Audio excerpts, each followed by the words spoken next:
une société de très forte inégalité, ça on le savait avant la crise, hein, c'est pas la crise qui a créé ces inégalités, elles étaient là avant la crise, mais la crise a révélé la pertinence, en fait, l'importance des conséquences de ces inégalités, y compris sur la capacité à survivre, en fait, la capacité à tomber malade ou à ne pas tomber malade, la capacité à être en danger, à se mettre en danger parce qu'on a besoin d'aller travailler et qu'on ne peut pas faire du télétravail versus la capacité à se protéger, à protéger sa famille, les siens, etc.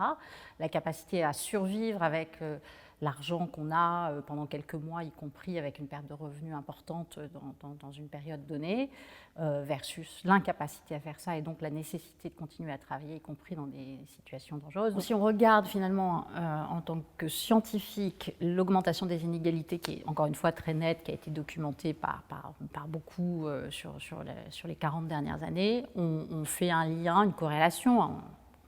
Après, on va voir si c'est une causalité, mais en tout cas une corrélation très très nette entre la financiarisation de l'économie et l'augmentation des inégalités. Donc ça, c'est quand même un lien assez fort, deux tendances qui sont totalement parallèles.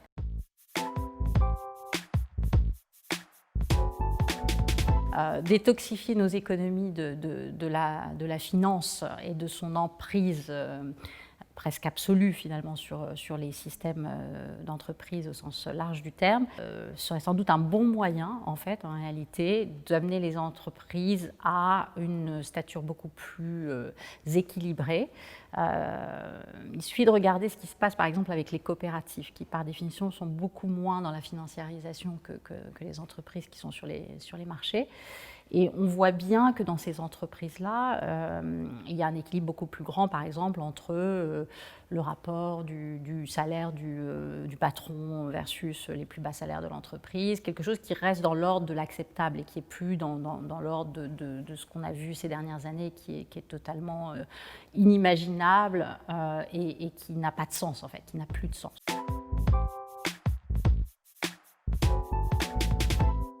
Économie, ça veut dire, étymologiquement, c'est oikos nomos, hein, donc oikos, c'est la maison, et nomos, c'est prendre soin, gérer, enfin c'est gérer la maison. Si on veut finalement gérer notre maison correctement, il faut savoir aussi en prendre soin. Les deux sont totalement inextricablement liés. Donc, bien sûr, le care est une condition sine qua non de la gestion. Et donc le care est une condition sine qua non de notre démarche économique. Ce qu'il faut se poser comme question, et là c'est une décision politique, c'est qu'est-ce qui a de la valeur pour nous ?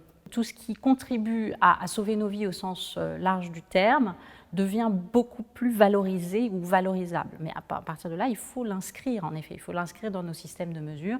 Et donc ça veut dire sans doute reprendre le débat sur le PIB comme mesure unique de valorisation de ce qu'on produit, de ce qu'on est, de ce qu'on fait, etc. Avoir des mesures de la valeur qui vont mettre en avant ce genre de contributions, et donc évidemment les populations qui portent ces contributions de manière beaucoup plus nette, et par définition ça doit forcément transformer les rémunérations, la manière dont ces populations-là sont perçues, vues, reconnues, etc.